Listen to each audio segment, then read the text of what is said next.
Hi, everyone. My name is Gretchen Meisner.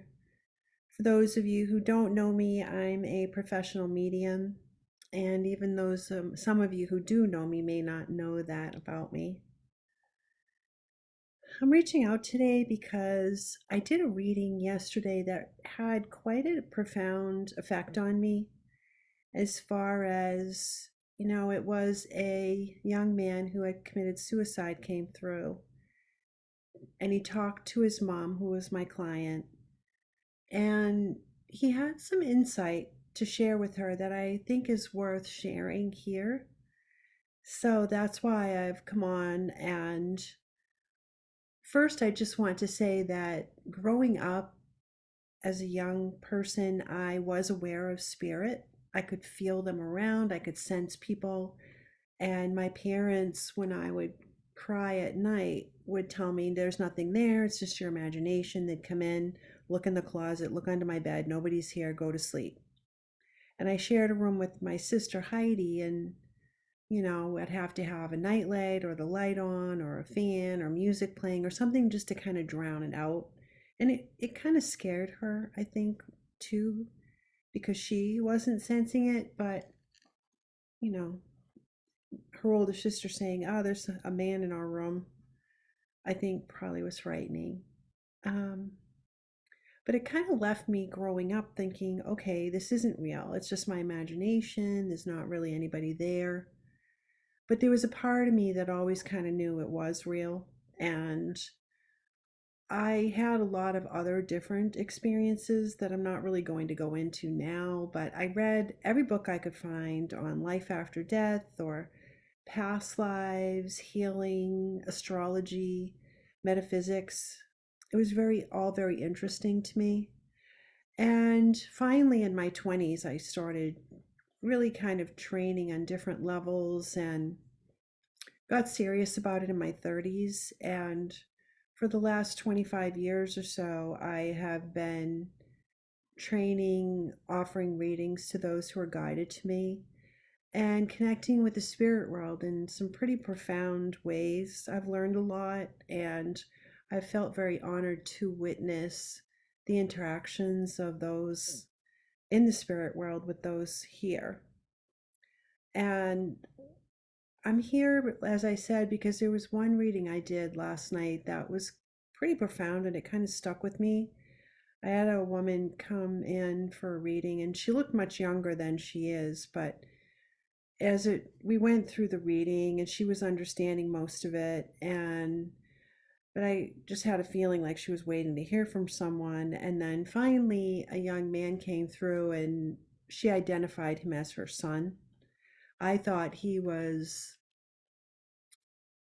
a friend or a relative similar in age to her because she was so young looking, and he looked older and was very mature and considered her to be kind of an equal. He felt like he had an equal relationship with her, which was quite beautiful. But he was an old soul, very wise, but troubled. And he talked in great detail and length about the experiences he had here with drug addiction and interacting with his mom and her trying to help him and him not allowing that to happen and the manipulation that took place um, because of his issue. And it was really interesting because there were three particular things that he said to his mom that really kind of stuck with me.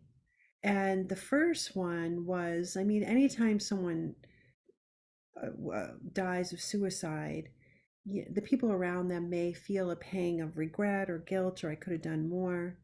And I think this maybe goes without saying, although not everyone will feel that way, and most people do what they can. And I feel that this mom did, but basically, he had mentioned by name someone who was kind of getting involved in the drama that was going on. And as it turns out, this man convinced the mom, there's nothing you can do.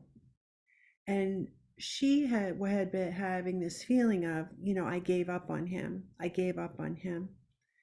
And he came through. The son said, no, that's when you accepted the situation as it was and you honored my my life and my decision as a sovereign being, because we all are all upon this earth with our own destiny.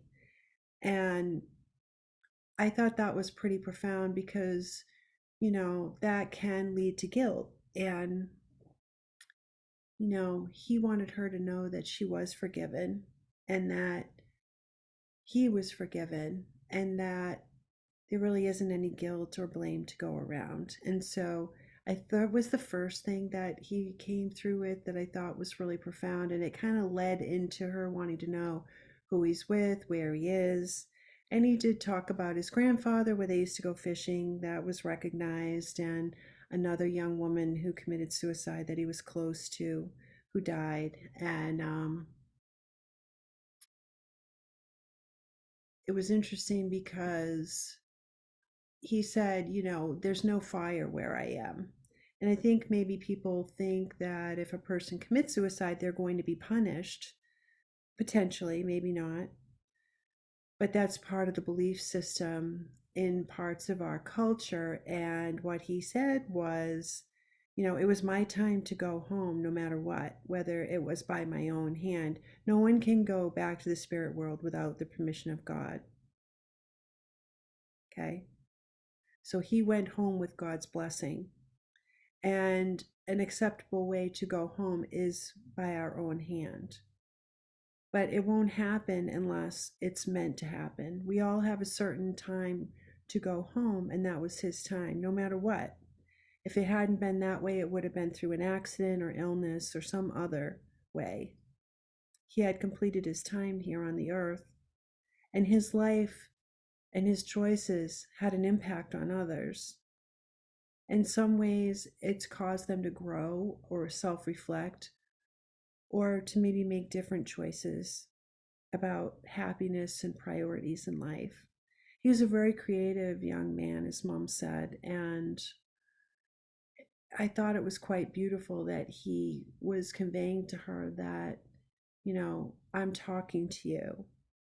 You can hear me, but you think it's your own mind talking to you, but I'm reaching out all the time, trying to communicate. And he was an excellent communicator. He was very good. He's been there for over a year. He's grounded. He acknowledged his parents' anniversary coming up in June. They had something special, a 30-year anniversary. He acknowledged that they went on vacation on the anniversary of his death. And there are other little nuggets that he was able to get through that validated for the parent that he was really there. And it's quite stunning and sad because as parents or with any loved one, we really don't want them to be there. We want them to be here where we can hug them and call them on the phone and hear their voice and share our experiences with them. But what he was saying is that we still can. And really, I think one of the most interesting things he said was, you used to talk to me before I was born, when I was living inside of you. He said, think of it the same way.